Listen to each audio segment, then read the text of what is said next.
Okay, let's get to Tanya, if I may.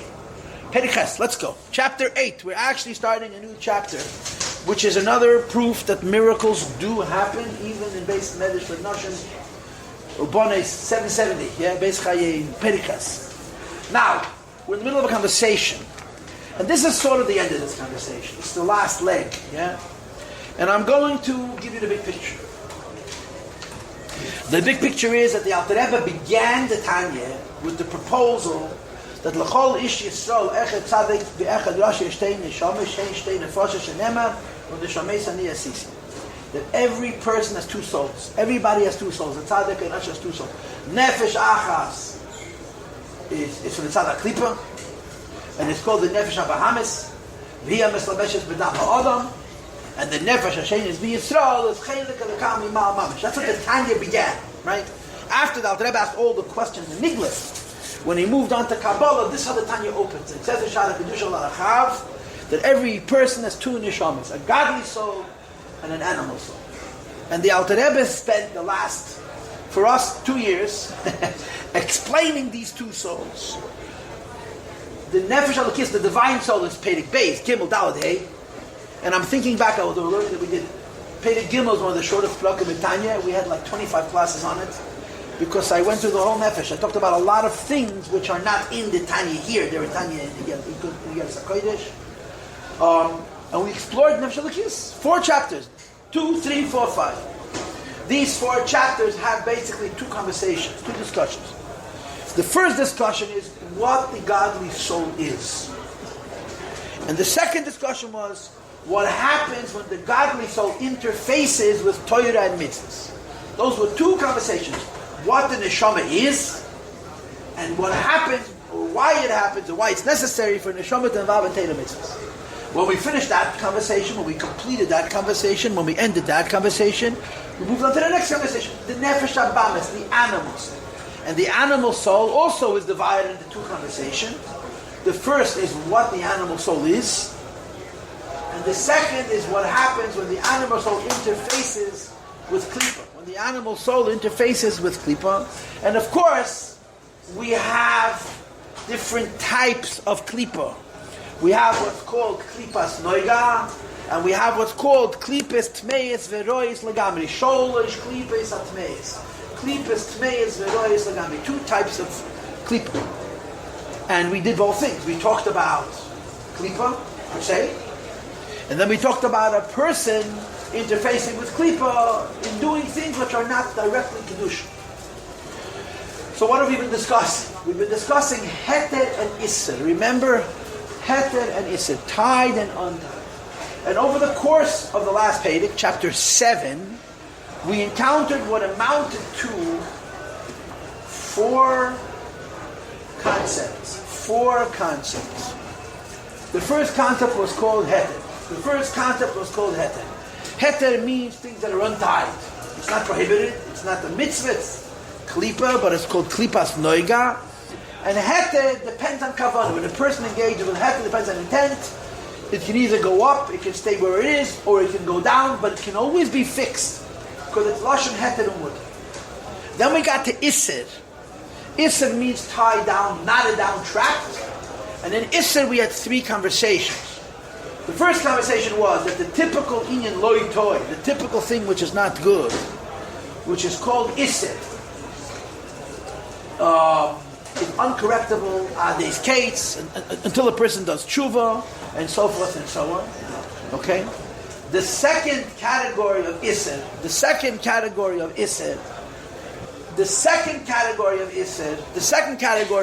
is when a person does an Aveda which is primarily spiritual, where the Alter Rebbe says that it's also more easily correctable. And then last week we managed with a few lines where the Alter Rebbe introduced us to what I called Chilul Hashem. Chilul Hashem means like a permanent mark on the world. You can fix yourself, you can't fix the world. And the Alter Rebbe said this is also fixed. It says in the Tanya, in the commentaries on the Tanya, that this is also fixable. This is what we've been doing. Perek Ches, chapter 8, in a very real way, is like footnotes. We talked about Klippa, we talked about Avera, we talked about all kinds of things that are less than perfect.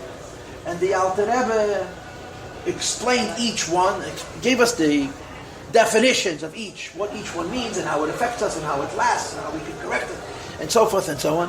Pedikas is Nekudas, points that sort of complete the discussion on Klippa. One point and a second point and a third point and a fourth point. The first thing the Alter Rebbe talks about is specifically when it comes to food, and it's unique to food because food is the only phenomenon in life that the eater and the eaten become one.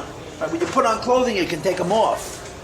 When you engage in some other activity, you can change it. Food, the eater and the eaten become one and the same thing. And I've mentioned this to you before, that it says in Chazal, it says in Tosfos, that there's a pasuk that says, Lo yu'unu l'tzadik kol oven, which means that tzaddik can never sin accidentally.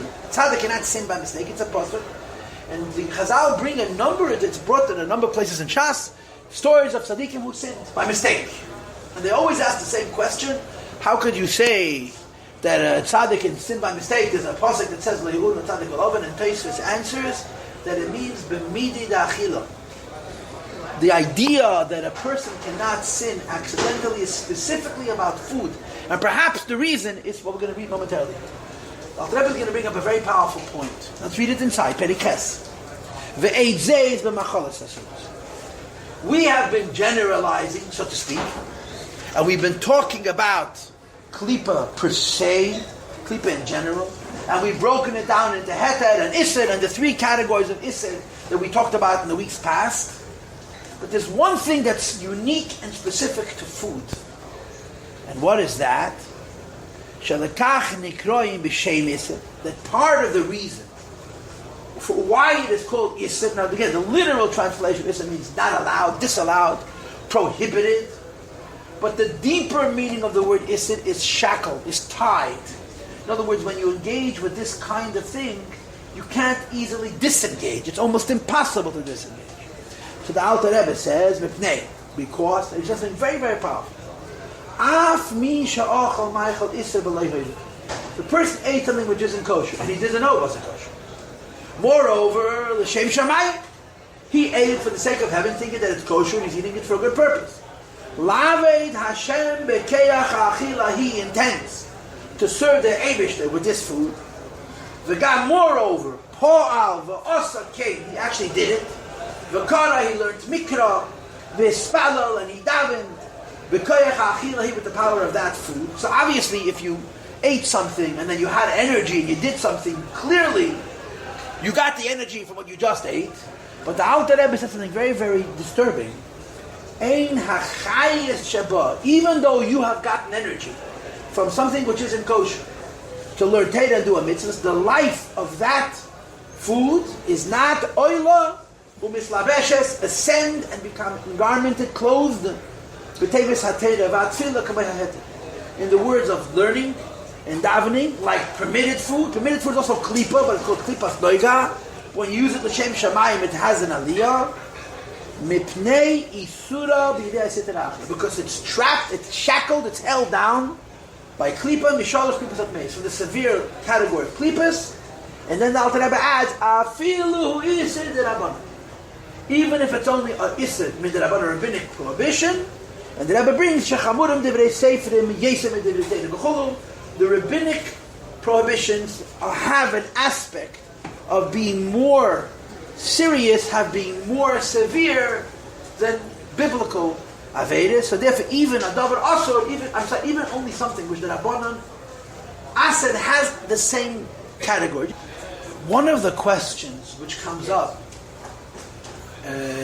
when you learn Tanya, one of the questions that comes up when you learn Tanya is, the Tanya has a lot of things that always leave you off balance. You say, what? Could you clarify that? And you're really clear on it. Yeah? I'm going to give you a simple example. If you eat the meat of a horse, yes, a horse is tafe. Person eats the meat of the horse. The sholosh klibas at meis. We just encountered an incredibly strong thing. Alter Rebbe says, I don't know how to. I have no comment on this. This is the Alter Rebbe says tafe is tafe, and because the person becomes one with tafe, on some level it's forever. I don't know what to say. I don't know what to say. But if a person eats chas shalom treif, eats a horse, treif, yeah? What if he rides on a horse? What if he rides on a horse to do a mitzvah? What if he rides on a horse to save somebody's life? What happened to the horse? It became klippas noiga. What happens? Now it's kosher. And the fact is that there's nothing wrong with riding on a horse or a donkey, right? There's nothing wrong with it. And the reason it's problematic is because when you learn in Tanya about kosher and treif, they don't only speak about Hashem allows it and Hashem doesn't allow it, you know. Hashem doesn't allow it, and you did it, it's bad. Hashem allowed it, and you did it, it's not bad. But we link it to life. We say a kosher animal, a kosher thing, a permitted thing, has life from noiga. If a person is involved in something that disallows, it has life from what's called klipas tmei as a lois lagamri. In other words, if a horse gets life from klipas tmei as a lois lagamri, what are you going to say? A horse has two lives? The life of his meat after you take his neshama from him, and the life of the animal as it's organic and living. That if you're riding the horse to do a mitzvah, that's klipas noiga. If you kill the horse and you eat its meat, it's total klipas noiga. And by the way, there's ways of doing avedus with an animal when it's still alive also. So if you take a kosher animal, and you do an Aveda with a kosher animal, let's just say for the sake of argument, even though I don't think this is halachically true, but it's, if you use an animal for Aveda Zorah, not by killing it, by worshipping the living animal. Now again, I don't think this is going to work, but I'm not going into that. I'm just trying to make a point. So now the kosher becomes safe. If you say that klipas noigen, sholosh klipas atmeis legamri is in the person, that if I do something good, then it's klipas noigen, I'm elevating klipas noigen. So you can say a horse is kosher for riding on, it's not kosher to eat. But you don't say that. The Alter Rebbe says the chefsa, the item, the horse is treif. It's sholosh klipas atmeis. When you eat treif, it has no aliyah except if you do the greatest kind of tshuva. Here the Alter Rebbe is proposing that even tshuva doesn't help because it's become you. You ride on that horse, it's klipas noiga. And I'm going to be honest with you, I don't have an answer to this question. It's just one... Huh? Why not? I'm riding on a horse. You want to ask me? Right. But I am using the horse. And the horse is sholosh klipas atmeis legamri. It was made for riding for people. So the living horse is klipas noiga. And the dead horse is... When I'm riding on that horse, what is the horse getting chayes from? Let me say it differently, yeah? Are you allowed to have a no? Are you allowed to use a horse of Avodah Zorah? No. The living horse is today for riding. A horse which is not Avodah Zorah. Wait, it's not Avodah Zorah, it's in my barn. It's in my stable. I'm allowed to ride it. So there's got to be a difference between this horse and this horse, don't you think? And you cannot say that the difference in the horse is only, again, in the language of a yeshiva bach, in gavre, in the person. That when I am doing this act, it's kosher. When I am doing this act, it's not kosher. Because if you look at the Tanya, he continuously goes back to chayes. When we started this conversation, and I don't blame you for forgetting, because I took forever to get here, yeah? When Pedig Vav started, one of the things I introduced right away to the discussion was I introduced us to the word tumah. And the reason I did this is because I wanted to bring out that in the Tanya, the Alter Rebbe doesn't define allowed and disallowed by us. There are things in this world that live from tumah, and there are things in this world that live from not tumah. And when I partake, when I'm engaged with something which lives from tumah, it's not good. When I engage in something which lives from not tumah, it's okay or it's good. This problem is not easy to resolve. I don't think. I mean, if you want to give me a resolution, you're welcome to. Huh? So then, if I may, which makes it a big masculine chassidus, that means a horse, when it's alive, is klipas noiga.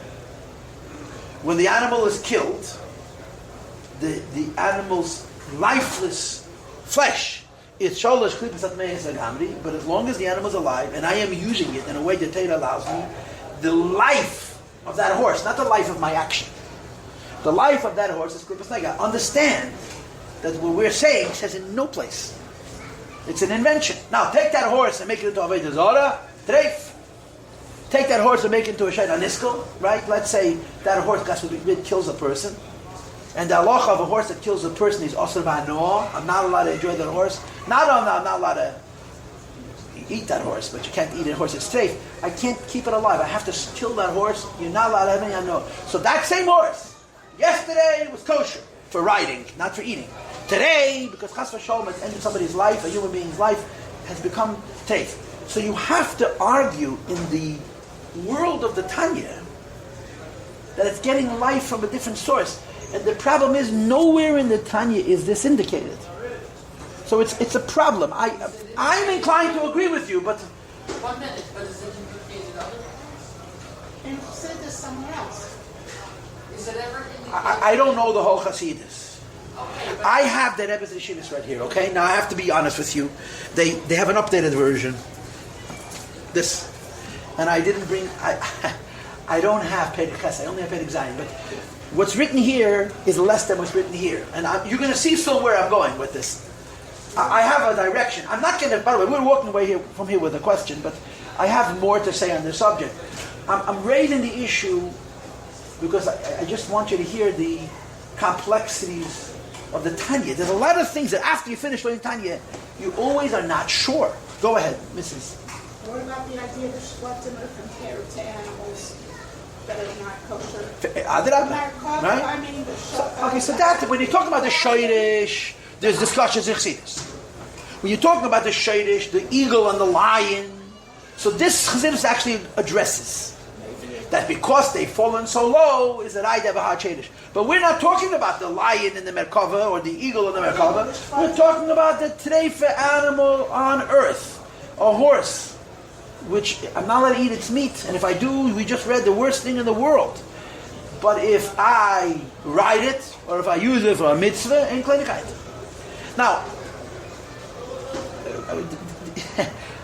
I happen to work with another young man in yeshiva who's also teaching these prakim in Tanya, which is wonderful because he sits and tears the Tanya to pieces. He sits for hours and hours and hours. And this is the conversation that we had, and the question that we have, is there a comment from the Rebbe on this? And so far as we know, we haven't found one. And maybe someone will find it. But it's a very intriguing question.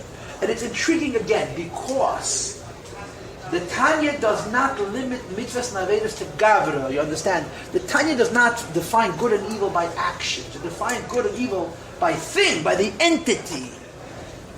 So if it's defined by the entity, that means, like I said, a horse that was made for avedas, a horse that chas v'shalom, which had never happened, killed a human being, becomes treif to ride. Stam a horse, I can ride it. If I eat it, treif. So what's happening? There's different levels of life. In other words, within each creation, when the horse is alive, it's klipas nega. When I kill it, it's sholosh klipas atmei sagami. And frankly, I'll take it to a step further. You kill that horse, you sell it to a goy, the meat, to eat. That money's kosher money. A Jew can't eat the meat. But if he sold it to a goy, the halacha is you're not allowed to make a living. The halacha is you're not allowed to make a living at a selling treif. You're not allowed. You're not allowed to make a pig farm and sell pigs. But the halacha is if you happen to come across one, if it happens to you, you don't have to throw it in the garbage, you can sell it in profit. That's the din. So a guy has a horse, the horse died, he sells it to a goy, the goy is going to butcher it, and he uses this money for tzedakah. So shalosh klipas atmei sagami was redeemed by a few dollars, and the money's kosher geld. You mentioned once, like 20 years ago, about what the neshama of a thing is its purpose. Does that have anything to do with it? Is it anything, a stone, a person, anything that exists, that its soul is its purpose? I like that. But we just have to add one detail to this. When we talk about, benign klipa versus severe klipa, the general rule is benign klipa's purpose is to be used.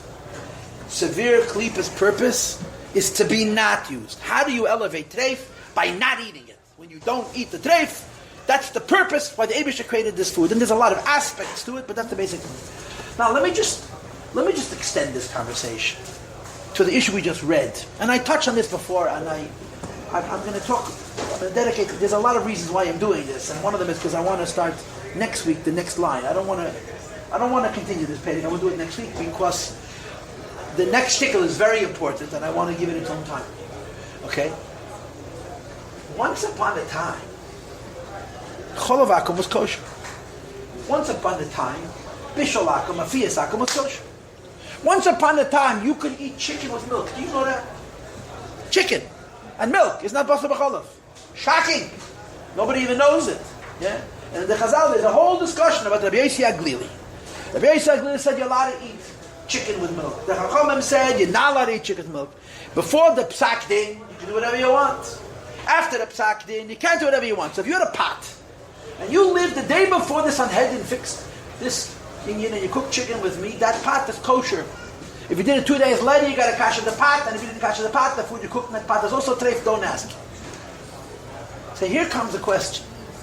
When the Chachamim changed the Torah, now of course, as a rule, the direction of change that the Chachamim had is Siyog, Nedorim, Siyog, Laprishos. The Chachamim want to preserve the essence. Let me use a better Mishnah. Asu Siyog Latayla. The Chachamim says in the very beginning of Pirkei Avos, you're supposed to make a fence. The Chachamim made Takonis and Gezeres and Minhagim and so forth to preserve Torah.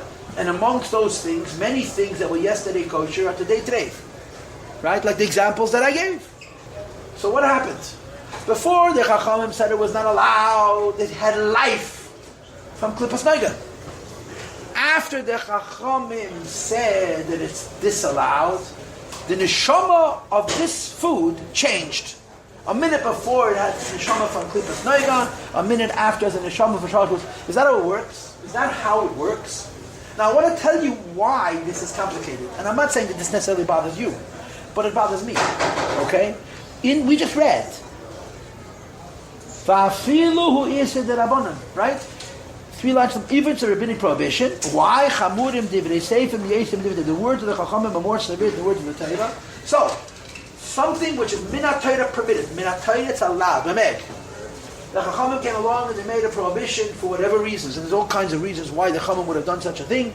Once the Chachamim come along and they say it's disallowed, it becomes treif in not just I am not allowed to eat it. That thing is treif. Now let me give you the yeshiva show here. Let me tell you the lumdis. Let me tell you how this fits in with Nigla de Teira. I'm not a lamdan. I'm not. God knows I'm not a lamdan. Okay, but I learned yeshiva. I went through the system, which was of course the worst word in the English language at this particular juncture. So I went to Rosh Yeshivas, I sat in Shiurim, yeah? Whenever you come across the Eraises and the Rabbanons, the language that they use is Gavre Chefs. The scholarly way, the Talmudic, the Yeshivish, I don't know how to translate Yeshivish. So what Yeshivas are doing with the Torah to give logic to the halachas is that any time there is an issue of something which is prohibited min ha-Torah versus prohibited midrabanan, they draw the line between person and thing. That's the standard rule, which means that if something is asur min ha-Torah, if something is biblically disallowed, it's not that you're not allowed. It's not good. The thing, the item is not good. But if something is allowed min ha-Torah, and the Chachamim came along, and the Chachamim said, don't do it, it's still kosher, but not for you. So the form is Gavre Chafetz, person and thing. There are some things that the thing is not allowed. And there are some things that I'm not allowed to partake of. You see the difference? In the first case, it's not only not good for me, it's not good. In other things, the item itself is good. I am told, don't partake of it. I'll give you an example which is really far, but it makes the point. There's a machlekes rishonim, yeah? It says in the Torah, which means don't eat anything disgusting. So there's an argument in the rishonim, yeah? Is everything treif disgusting? Is the criteria of disgusting treif? So some rishonim say yes, some rishonim say no. Some rishonim say if something is not allowed by the Torah, that's what categorizes as a disgusting thing, abominable thing. Sheketz, teyeva, disgusting. Sheketz doesn't have to translate in English. Sheketz in Hebrew sounds disgusting. And others say no, there are things in Torah which are not allowed that are disgusting. And there are things in Torah which are not allowed that the Torah doesn't allow because they're not disgusting. Yeah? And just as a mashal. So let's carry us over to the Nimshal. that when the Torah says something is disallowed, when the Chumash, when the Torah says something is disallowed, the chayis of that item is bad. It's not just bad for you, it's bad. It's evil. However you translate the word evil in this context. When the Chachamim came along and they added a Chumrah and an Isser, the Pshat that the Chachamim came along and added a Chumrah and an Isser means the thing is still allowed. But it's not allowed for you. There's nothing wrong with the item. You and the item shouldn't get together because it's a bad mix for you. That's the standard Nigle resolution to the question of the Rabban Derais. Problem is, the Alter Rebbe says exactly the opposite here. Alter Rebbe, you can't lend it. Alter Rebbe was a god. Alter Rebbe writes that when Chachamim come along and they make kosher treif, treif is not only treif to the person, treif is treif to the chefze. As if the chayis, when the Chachamim come along and they took something which was kosher and they said, we're not going to allow it. And there's 1,000 examples. There's 1,000 examples. There's thousands of examples. So the Alter Rebbe says in Tanya, different than the way Yeshiva Bacharim understand it, that the kosher is becoming treif. These are very hard things to understand. And it comes up in Tanya over and over again. So I wanted to tell you like this, that here, in this Rishimis, which is 20 years old, they have one letter from the Rebbe, actually it's a Sikha from the Rebbe, where the Rebbe makes the simple point that when the Chachamim come along and they made something kosher treif, it gets new chayis. It's no longer getting chayis from Klippas Noiga, it begins the chayis and Shalosh Klippas at Mizim. But this is an updated version of that. This is very, very well done. I've told you about this already, that the Rebbe wrote in the early 50s that he's planning to make Tanya HaSholem, a complete Tanya, and he describes his plan, and he never did it. He never did it. They see the Shonos and Mishonos.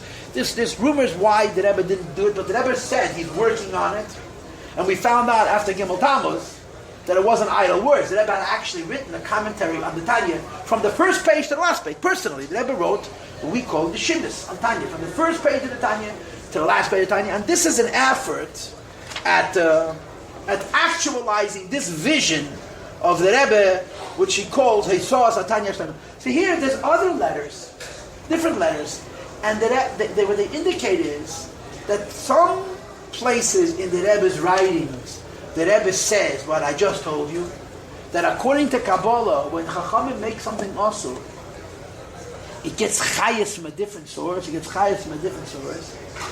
and in other places the Rebbe says you must say there's a difference. You have to say that there remains a difference between the Derais and the Rabbanan. I'm going to be honest with you. I'm not here to give you answers. I'm here to show you the complexity of the question. Now, in case you're not confused enough, let me confuse you even more. Okay? I'll tell you a story. Ubahagdama, another story. Yeah? I was at a Fabrengen yesterday and I had the good fortune of keeping my mouth shut. So there was a mashpia talking. He said, I'm telling you a story. Wait, I'll tell you a story. And then so I knew how I sound. And I didn't mind, by the way, so I hope you don't mind. In the Rebbe Rashab's house, there was always a Rav. All the Rabbeim always had a Rav in the house. The Rabbeim did not paskin shaylos. The Rebbes did not paskin shaylos. So you can't lend in that smicha for Rabbanas. The Rabbeim always had somebody in the house who paskin shaylos. And if he made a mistake, the Rebbe would call him on it. But there was always a Rav in the house. This was the Seder by the Rabbeim. So there was a certain period of time that the Rav by the Rebbe Rashab, by the Rebbe's father, was Harav Yankov Landau, who was later the chief rabbi of Bnei Barak for decades. Harav Yankov Landau was a Tomim in Lubavitch, and he was the Rav in the Beis Harav. The Rebbetzin Shtener, the Rebbe Rashab's wife, Rebbetzin knew that when you have a shadi, you go to the Rav. That's how the house was, right? Now, of course, I told you that I have to tell you a story to a story to a story, so I digress again. And tell you so it happened in 770. The Rebbetzin Chamadina, the Friedrich Rebbe's Balabosta, Rebbetzin used to make Sunnah Shabbos and Yom Tov, and she always had a minion of men at her table. The Rebbe participated in that, as we know. And when she had shaylos, she would send someone to the Rav to ask a shayla. The Rav by her was a Shmuel. Now, for reasons that I don't know exactly, in the house of the Rebbetzin, Bachrin work, not girls. It's interesting. All the work in the house was done by boys. Everything. Cleaning, cutting, peeling, checking, everything was by Bachrin. By the Rebbetzin Chamadin and also by the Rebbetzin Chaim Mushke. This is how it was. The Bachrin worked in the house. Why not girls? There's plenty of girls who were happy to do that work, but that's the fact. So it was a younger man who tells a story that he was working in the house and the Rebbe's Nechamadina was preparing chicken. Now every chicken comes in a bag. Then you take these chickens out of the bag, right? And depending on which generation you live in, you have to clean them again, yeah? And then you put them into a pan. And then after you went through 8 or 9 chickens, you find a chicken with a broken leg. So now, if this chicken is treif, 8 chickens are treif, because you've got what the other 3 pieces are. So she turns to this younger man, this Bacher, who I think I remember his name, but I'm not going to share it. And he says, go frag Reb Shmuel, go downstairs, ask Reb Shmuel the shayla on the chicken, the broken leg of the chicken. This boy learned Yeredeya, and he knew that it was perfectly kosher. The way you could determine kosher or treif is the color of the skin. It depends how deep the... Not from the machine again. I'm sorry. From the machinery or whatever. Right, but you can tell whether the leg broke when the animal was alive, or after the animal was alive based on the coloration of the skin. It's not such a complicated child. Anyway, she tells him to go downstairs. He goes downstairs and he asks Reb Shmuel, says, treif. Reb Shmuel doesn't even look. Treif, not kosher. He says, what do you mean it's treif? I know it's kosher, you know it's kosher. Moreover, he tells him, Reb Shmuel, that there's a tray of chicken. It's not just one bird, it's many birds, and you throw them all in the garbage. And Reb Shmuel says, quote, in Beis Harava, Shaila is treif. In the house of the Rebbe, if it is a Shaila, it's treif. This is how it was. And it was like very unnerving to this person. When I read it, it was unnerving to me. It's a pashta shod. In Beis Harava, Shaila is treif. In the house of the Rebbe, you have a Shaila garbage. You don't need it. And that's what happened. Anyway, so having told you the third story, let's go back to the second story. The Rebbe's Nishtan Asara had a Shaila and chicken. So she asked someone to go find the Rav. The Rav was Yankalanda. They looked around the house, they couldn't find him. Why? Because he was with the Rebbe Rashab in his room, in his office, talking whatever they were talking. Anyway, whoever it was that went to look for Yankalanda, obviously was not going to walk into the Rebbe Rashab's cheder. So he came back and he said that, I can't find him. So she took the chicken and she walked into her husband. She knows that, the Rebbe can paskin. And he walks in and the Rebbe Rashab is standing and Yankel Landau was standing. And you can understand how Yankel Landau stood in front of the Rebbe Rashab. The bittul was extraordinary. So she walks in, she was looking for her husband because she thought the Rav wasn't in the house. But when she comes into her husband and the Rav is standing there, so she doesn't know exactly what to do. But she presents the Shaila to her husband. And the Rebbe Rashab turns to Yankel Landau, who was still a bachet, and says, no, you're the Rav in the house, your job. Paskin. The Yankel Landau should open his mouth in front of the Rebbe was an impossibility. And to Paskin a Shaila. And the Rebbe Rashab had that smile on his face. It's Nachas. This is one of his Talmidim. And he's like waiting for the Paskin. So after much hesitation, he finally says, Memegda says. You can eat it. It's kosher. Memegda says. So the Rebbe Rashab says to Yankel Landau Zog, speak. What he meant to say was, don't give me a yeshiva bachar answer, give me a rav. So Yankel Landau was forced to say kosher. The Rebbe wanted him to say kosher. You're allowed to eat it, it's not good enough. You have to say kosher. So he said kosher. Now let me get to the story I wanted to tell you. Yeah, that there's a number of stories like this about the Tzemach Tzedek. Tzemach Tzedek was during his time. Tzemach Tzedek was the Gadol Ador in Nigla. He passed in Shailas, so he was a big god. But in Lubavitch there was a Rav. And the Tzemach Tzedek didn't deal with every Shaila. People like Charles, they went to the Lubavitch Rav. Being Rav in Lubavitch was not a fun job. Why? Because you had not one, but a dozen people who stood head and shoulders above you in halacha, and they were always ready to point out your mistakes. It was not an easy rabbanis. Tzemach Tzedek was half the problem. Then he had all his sons who all lived in Lubavitch, and they made a mistake, God forbid. If he said something, okay, they never gave him a compliment, God forbid. Yeah, it was not an easy rabbanis. And there are stories. So one of the stories is, I'll tell you 2 stories. Yeah, I'll tell you the second story first. So I'll leave the punchline for the end. That a woman was carrying a chicken. And Tzemach Tzedek asked her where she's coming from. She had a shaila, went to the Rav, and the Tzemach Tzedek said, "Can I see the chicken?" So she said, "Sure." She had it in a paper. They didn't have a bag, a paper. She opens it up. He looks at it, and he calls the Rav. And the Rav said, let's say the Rav said kosher. Doesn't matter what the Rav said, kosher. And then Tzemach Tzedek starts to argue with him, and all of his sons are watching this. Tzemach Tzedek shows him the 101 ways that it's treif. Anyway, this particular occasion, I don't know why, the Rav says to Tzemach Tzedek, Ich bin der Lubavitcher Rav und ich hab gesagt kosher. I am the Rav in this town, with all due respect, kosher. And he leaves. When he walks out, Tzemach Tzedek pulls out a sefer, which today is a staple of everybody learned yet a day. And he opens it up, and he shows his children that in this sefer, it paskins exactly like the Rav said. And the Tzemach Tzedek says to his children, this Rav doesn't know this. He doesn't know this. But when the Rav paskins a shayla, he has a yata d'shmaya. When the Rav paskins, the Eibishter helps him paskins. He said nicht wissen die Gerät, without knowing it, this is one story. But here's the story that I finally want to get to. It's the exact opposite story. Where there was a woman was walking with a chicken, and the Tzemach Tzedek calls her, coming from the Rav. What did the Rav? The Rav said kosher. The Rav said treif, pardon me. The Rav said treif. The Rav said not kosher. So the Tzemach Tzedek calls the Rav, and they're arguing back and forth, back and forth, back and forth, back and forth. And the Tzemach Tzedek shows the Rav that he made a mistake. He made a mistake. It's kosher. And you're talking about rich people. The Lubavitcher Jews were not rich people. Anybody lived in a shtetl. A chicken was a chicken. So he tells the Tzemach Tzedek, I made a mistake. I'll change my psak and I'll say kosher. And the Tzemach Tzedek said in Yiddish, es ist zu spät. It's too late. A kosher off mit a treif stempel. Those are his words. It's a kosher bird that's been sealed treif. It's been sealed. Now think about this. According to the discussion that we're having this morning, it means here was a bird from Klippas Noiga that was shechted and continued to be Klippas Noiga until a rabbi misspoke. And he said treif.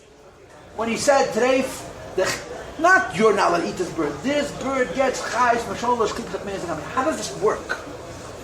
How do we understand this? And again, I'm not answering questions. I'm simply observing. I'm pointing out that what the Alter Rebbe is saying is incredibly deep, because what he's saying is that our actions affect the world. Our actions don't only affect us. Right? If something is kosher, and the Chachamim said, don't eat it because of Asus Yagla Teira. Don't eat it. Why? As a fence. You're not allowed to eat meat and milk. So don't eat chicken and milk. That's an example which is well known. And does anybody even know the difference between chicken and meat? You know to kash a pot, the cooked milk. By the way, nobody should ever, God forbid, take anything from this class to your practical home. If you cooked milk and chicken, if you're cooking chicken soup, and milk fell in, it's a totally different shaila than if you have meat bones. It's a totally different shaila. Now, when you come to the Rav, you don't even know that, by the way, it wasn't meat, it was chicken. Because we're so conditioned. Chicken and milk is treif. Chicken and milk is treif midrabanan. Meat and milk is treif midaraisa. It's two different halachas with many nafkaminus. And again, nobody should ever think about taking anything back. I'm just pointing out. But what we're learning from all this is that the koyach, according to Kabbalah, this is based on Kabbalah, that when something is affected by people, they change its chayes. When people get involved with matters of this world, it's not only that the good and bad is about the relationship between the person and the thing, they literally have an ability to change the chayes. The life of a creation is changed. Where it gets chayes from. Is it from tumah or not from tumah? Is it from tmeyes verois lagamri, or is it called noiga? The action of the person affects not just the person, it affects the world around themselves. To get back to the horse. The chicken that came from Klippas Noiga ended up becoming awesome. Yeah.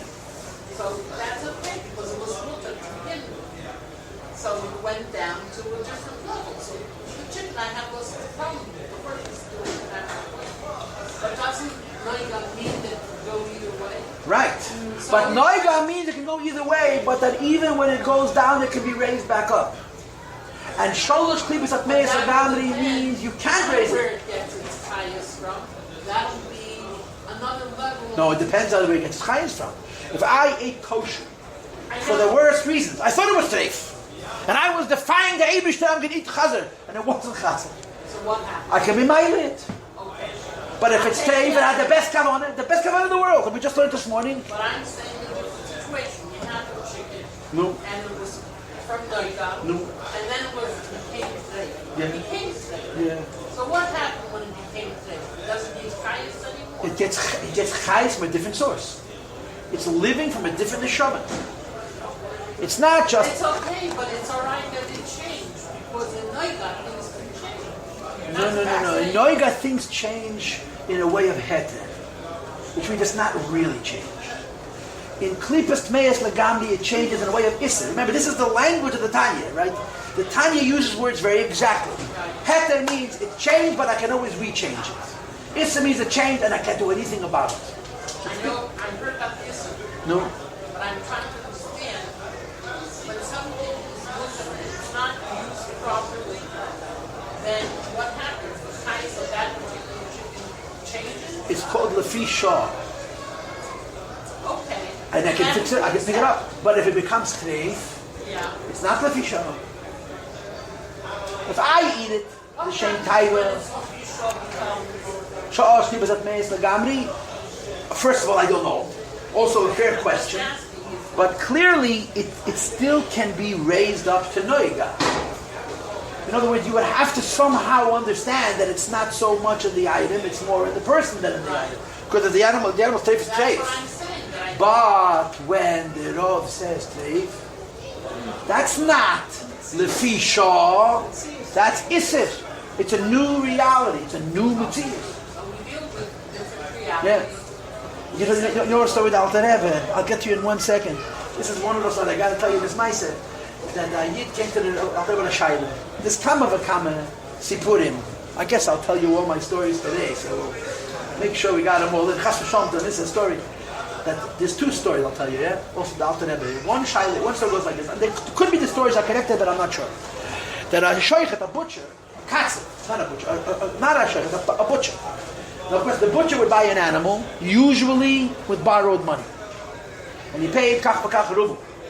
And he took it to the shoichet, and the shoichet was nebach haner lecharit, and the shoichet shechted it. And the shoichet said today, if the butcher was out, it could take him 6 months to pay that debt, and, and the way he would pay that debt is to buy another animal and gamble again.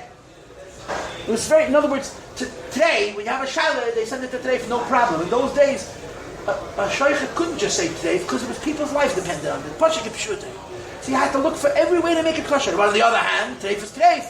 That's why they used to say in the old country, a shoichet has to be a bigger Yereshman than a Rav. The Rabbi used to say. Anyway, this butcher comes off the Rebbe with a shaila on the Areya. He bought a behema, and he shechted it, and there was a shaila on the long, and he came to the Rebbe. So you know what a lung is? You're taking a wheelbarrow. A lung is not. A lung of an animal is, it weighs 100 pounds. I mean, I don't know. It's huge. I remember once, when I was in yeshiva, I brought a lung to 770. It was a lot of fun. I don't know if you learned, but we had a good time. It's a big, massive shtick. And he brings it into the Alter Rebbe, and the Alter Rebbe looks at the lung, and the Rebbe goes into his room and takes out a sefer, and comes out and looks at the lung. Anyway, the guy sits down on a bench, and he dozes off. And he wakes up, and it's hours later. Hours. And the Alter Rebbe is running back and forth. He has a pile of sforim. And he's looking at the lung, he's looking at his sforim, looking at the lung, looking at his sforim. So the butcher says to the Alter Rebbe, Rebbe, it's not worth my time. Say today, I'll manage. It's not worth my time. The Rebbe sat for hours. So the Alter Rebbe said, Eduvov Yevuz, V'de Beheme Betzech, as ihr soll machen dem kosher. Was du das nicht gesagt? The Alter Rebbe said, if you knew how this animal is begging that I make him kosher, you wouldn't say it. This is one story. And the second story is this. This is a famous story. It's an involved story. It's a story that has to do with the history of Chabad. That we know that the Alter Rebbe, when he davened, would be gewaltig with his spoilers. He would pound his fist into the wall, until his hands would bleed. They had to pad his walls. Alter Rebbe would roll. The consequence of all of this was that the Alter Rebbe, often, when he davened, the tefillin were not bein yinechel. They were not where the tefillin was spoken, in the middle of the head. And upon him, that Lamaila, there was a kpeda. In heaven, there was a critique of the Alter Rebbe. The Alter Rebbe davens, and it's still not where they're supposed to be. Ahi ayoyim, the Shaila came to the Alter Rebbe. All the Achreinim paskin treif. All the Achreinim paskin treif, except for the Shach. The Shach is matir. So the Shach lived in Krakow about 150 years before the Alter Rebbe. Comes to the Alter Rebbe in a dream. And he says to the Alter Rebbe that Lamaila, they're frying him. There's a big feder against him. How come he was matir? All the achlenim are. He said, have rachmanis on my neshama and make it kosher.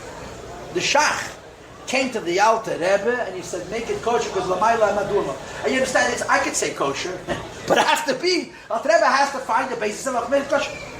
And the Alter Rebbe was mistageh made it. He worked very hard. And he was matir to him. He made it kosher. The people, of course, were shocked. The Alter Rebbe had to explain his basis. And he was malamas chutz on the Shach. Right? A while later, so the Shach came to the Alter Rebbe in a dream again. And he said, since you spared me a kpeda, I'm going to spare you a kpeda. You should know that Lamaila is a kpeda against you. That when you daven, it's filled and not in the nech. So the rest of the story you know already. A little while after, somebody brought the Alter Rebbe a gift, a silver snuff box. And it's a davar yudua that the Alter Rebbe did not take gifts. Alter Rebbe, I remember learning it in yeshiva. Seinei matanis yichye. That if you, it's in Gemara Bava Basra. Seinei, I remember I learned it. You know how come I remember it? Right, the same. I remember I was a little boy, I was a kid, I was sitting on my father's lap, and a yid got up in the middle of a fabrengen, and he walked over to the Rebbe, and he said loud that he lived in Florida, I think he said in Florida, and that the Rebbe sent Rabbi Korf and Rabbi Lipsker, and that he so appreciated the Rebbe said shluchim that he wanted to give the Rebbe a gift, and he took his watch off his wrist and he handed it to the Rebbe. I'm assuming the watch costed more than 10 cents. He was probably a rich man, it was an expensive watch. And the Rebbe said to him, and I had just learned the Gemara, I was 10 years old, that Seinei matanis yichud. Seinei yichud again halacha. There's a halachic nafkaminas. If we want to divide something, and I don't want to divide, then you do want to divide it. And I can say to you, if we divide it, I'm not going to have enough to you. So you'll say to me, you know what, I'll give you what you need and I'll take the rest. So I could argue, I don't want to take a matanis. Seinei yichud again halacha l'maaseh. In Chalukah. So the Rebbe says to him, Seinei matanis yichud, take the watch and sell it and give him a second. So I remember him saying again and again, whatever you say, Rabbi, I remember, whatever. I was a child. What you see by the Rebbe as a child, you never forget. Okay, I got to get back to the story, yeah? The Alter Rebbe did not take matanas. It says in the Sichos, it says, Sof Yom, of the very end of Alter Rebbe's life, all the Chassidim got together, they made a collection, and they brought Alter Rebbe some gifts, which Alter Rebbe took. But Azoi, he didn't take matanas. When this person brought Alter Rebbe the matana, he took the pushkin, the snuff box. This Yid was so excited. Alter Rebbe took his matana, and he would talk about it all the time. What was the story? The story was that the Alter Rebbe just had this dream, where the Shach had come to him and spoke to him about this kpeder. So the Alter Rebbe took the snuff box, but he didn't use it for snuff. He took off the lid and used it as a mirror. The mirror was lost, but the bottom of the snuff box they had in the Beis Harav, and they used to put it on the table Pesach. The Frierdiker Rebbe, that's how we know. The Frierdiker Rebbe tells that every Pesach, halachically, all the klikesa, all the silver and gold kale they put on the Pesach table, even chametz they didn't use them, but they're supposed to beautify the Pesach Seder. And one of the kalim was the bottom of this klikesef, of this snuff box. So the end of the story was that this chassid was Meidach Yamin, and he's by the Tzemach Tzedek, and he boasted that the Alter Rebbe never took matanis. And from me, he took a matana. And he told the whole story that he brought the Alter Rebbe the snuff box. He broke off the lid, and he used it as a mirror for the tefillin. So the Tzemach Tzedek said, my grandfather never broke anything. Probably he removed, the Rebbe used two lashenis, the chut, or the masmer. The chut means a thread. The masmer means a needle, or a nail, or a screw. And they came apart, and they used it for the... So the beginning of the story is Amaisem Tashach, Mitkosher and Treif. You understand? Anyway, my question is, you were saying in the story about the Rav and the Tzemach Tzedek, that the Rav said the chicken was not kosher, and yet the Tzemach Tzedek said it was. So the Rav said, okay, then it's kosher. He said, no, it's sealed, you already said it. Yeah. But then there's another story with the Alter Rebbe and the Shach where it worked a different way. no, the psak was not given. Oh, it wasn't given. But nonetheless, my question In the is... Shulchan Aruch, there's opinions. A Rav is authorized to paskin. A Rav has the koyach HaTorah. A Rav has a koyach HaTorah. I'm going to tell you another story. I'm sorry for boring you. I heard the story from the Rebbe at least twice. At least twice. And the Rebbe told me about Arichas. The Rebbe would often tell stories, but he would just give it as a hint. This story, the Rebbe Gekoch, I'm going to give you a hakdama to the Maisa.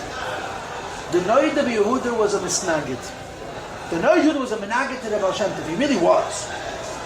Like the Vilna Gaon was. But by the Rabbeim, the Noid of Yehuda was never seen as a misnagid. The Rabbeim had, for some reason, no one said that Noid Yehuda's misnagid was somehow negative. Okay. They considered it a liability of Chassidus to defend against the Noid of Yehuda. I believe the reason is because the Vilna Gaon was Makabel Lashon Hara.